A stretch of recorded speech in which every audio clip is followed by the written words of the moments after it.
विशिष्ट महर्षि और प्रभु रामचंद्र जी का ज्ञानमयी संवाद सुनते हैं द आर्ट ऑफ लिविंग के फैकल्टी स्वामी वैशंपायन जी की वाणी से। अगर आपने अभी तक इस चैनल को सब्सक्राइब नहीं किया है तो इसे जरूर सब्सक्राइब करें और सब्सक्राइब करने के बाद बेल आइकन को भी जरूर दबाएं। जय गुरुदेव। योग वशिष्ठ के अगले एपिसोड में आप सबका स्वागत है। पिछली ही चर्चा को आगे बढ़ाते हुए प्रभु रामचंद्र जी ने पूछा, हे महर्षि, आपने जिस हृदय का उल्लेख किया है वह क्या है? वशिष्ठ जी ने कहा, हे राम, हृदय के दो पक्षों का यहाँ पे उल्लेख हुआ है। एक तो स्वीकार्य है और दूसरा उपेक्ष्य है। स्वीकार्य यानी जो अच्छा है कह सकते हैं, उपेक्षा का मतलब जो ठीक नहीं है, ऐसे हम कह सकते हैं। वह हृदय जो इस भौतिक शरीर का अंग है तथा शरीर के किसी भाग में स्थित है, उसकी उपेक्षा की जा सकती है। जो हृदय स्वीकार्य है वह है विशुद्ध चेतना की प्रकृति। यह बाहर भी है और अंदर भी, तथा यह अंदर भी नहीं है और बाहर भी नहीं। दो हृदयों की बात कर रहे हैं। एक तो चेतना जो है ना, उसको भी हृदय मान के उसकी बात कर रहे हैं, जो सर्वव्यापी है, सर्वत्र है। और दूसरा है जो शरीर के भीतर हृदय होता है, उसकी बात हो रही है। यह मुख्य हृदय है। संसार की हर वस्तु इसमें परावर्तित होती है और यह सभी संपदाओं की निधि भी है। चेतना ही सभी जीवों का हृदय है, न कि मांस का वह लोथड़ा जिसे सामान्य लोग हृदय कहते हैं। वशिष्ठ जी क्या कह रहे? वो जो चेतना है ना, उसको सच्चा हृदय कह रहे हैं।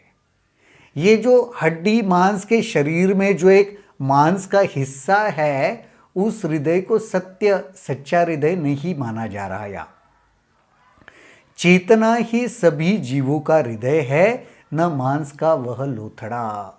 इस प्रकार मन यदि सभी संशक्तियों को यानी बद्ध मानसिकताओं से मुक्त होता है तो वह शुद्ध चेतना में एक होता है और प्राणों की हलचल नियंत्रित हो जाती है।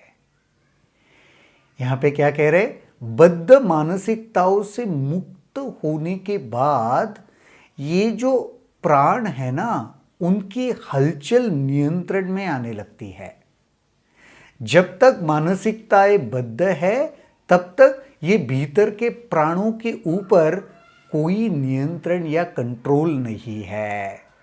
विभिन्न आचार्यों द्वारा प्रतिपादित इनमें से किसी विधि के द्वारा प्राणों की हलचल रोकी जा सकती है। यदि जोर या जबरदस्ती से प्रयोग ना हो तो योग की ये विधियां अभिविकसित परिणाम उत्पन्न करती है।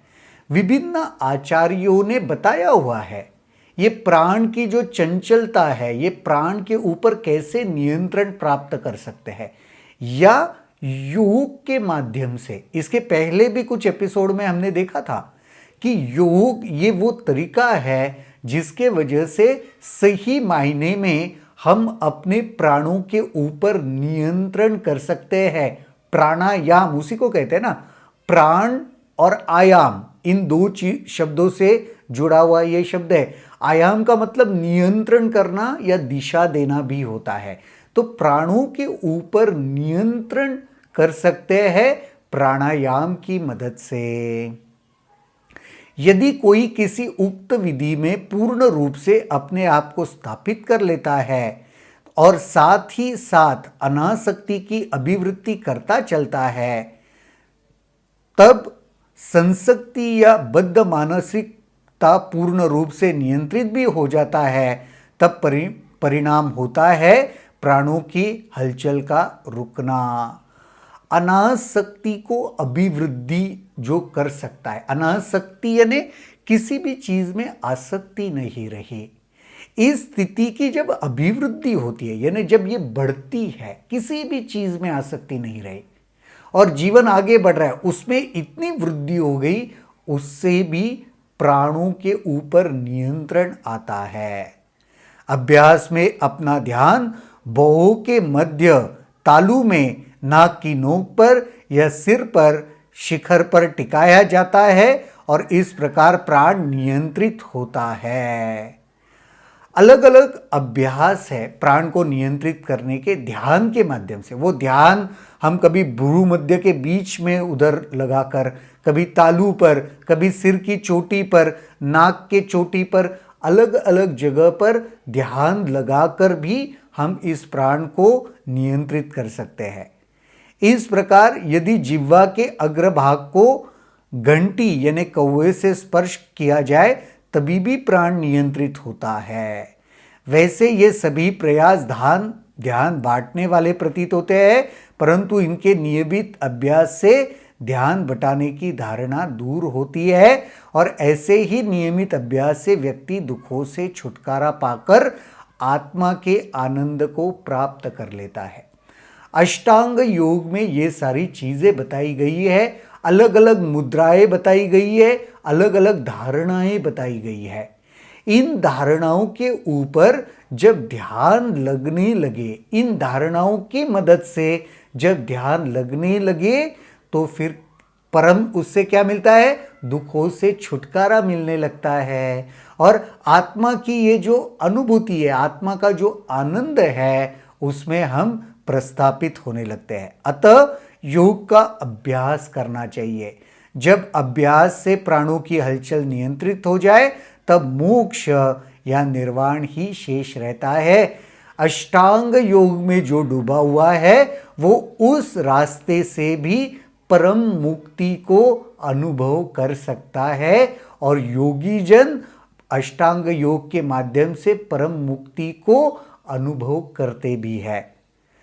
उसी में सब कुछ है, वही सब कुछ है, वही सर्वत्र है। उसमें यह दृश्य संसार नहीं, न इससे है, न दृश्य संसार ही उस जैसा है। जो उसमें पूरी तरह से स्थापित हो चुका है वही अवस्था में ही मुक्त है। तो उसके फलस्वरूप क्या प्राप्त होगा, मुक्ति की अनुभूति होती है। योग के अभ्यास से जिसका मन शांति में स्थापित हो चुका है उसे सत्य के संबंध में सही ज्ञान होता है। परमात्मा का न आदि है न अंत है और ये असंख्य पदार्थ भी आत्मा के अतिरिक्त कुछ नहीं है, यही ज्ञान सही है। जब परमात्मा में स्थित हो गए, वो परम उत्तम स्थिति को प्राप्त कर लिए, तो ये सारा ज्ञान अनुभव में आने लगता है, सत्य की प्रचिति आने लगती है। गलत दृष्टिकोण या ज्ञान पुनर्जन्म करवाता है और सही दृष्टिकोण या ज्ञान पुनर्जन्म से छुटकारा दिलाता है। अज्ञान की वजह से ही पुनर्जन्म होता है। अज्ञान ही वो बीज है जिसके वजह से हम बार बार जन्मते हैं और जब ज्ञान हो गया तो इस सबसे मुक्ति हो जाती है। इसमें कर्ता और कर्म का भेद अर्थात ज्ञाता और ज्ञेय का भेद नहीं होता, भेद तो अज्ञान से होता है। जब यह बात सीधे समझ में आ जाती है, न तो बंधन रहता है न मोक्ष। जब संत महात्मा अपनी आत्मा में विश्राम करते हैं और उनकी बुद्धि दृढ़ता पूर्वक अंतरात्मा में स्थापित होती है, तब संसार का कौन सा ऐसा सुख होगा जो उन्हें बांध सके। भेद अज्ञान से ही होता है, पर जो संत महात्मा है ना, वो अपनी आत्मा में ही निरंतर विश्राम करते हैं। तो यहाँ पे महर्षि वशिष्ठ जी पूछ रहे हैं, तो फिर जिसने आत्मा में शरण ले ली, जो आत्मा में स्थित हो गया, फिर इस संसार की कौन सी चीजें उनको बांध सकती है। तो आज एक बहुत ही सुंदर महर्षि वशिष्ठ जी प्रभु रामचंद्र जी को कह रहे कि उस आत्मा की स्थिति में प्रस्थापित हो जाओ, वो आत्मानंद की अनुभूति करो, वही संसार के इस चक्र से तुम्हें छुड़ाती है। आज के एपिसोड में इतना ही। अगले एपिसोड में देखते हैं और क्या होता है। तब तक के लिए जय गुरुदेव। अगर आपके इस वीडियो को लेकर कुछ सवाल हैं तो कमेंट सेक्शन में जरूर लिखें, जिसके ऊपर हम आने वाले वीडियोस में चर्चा करेंगे।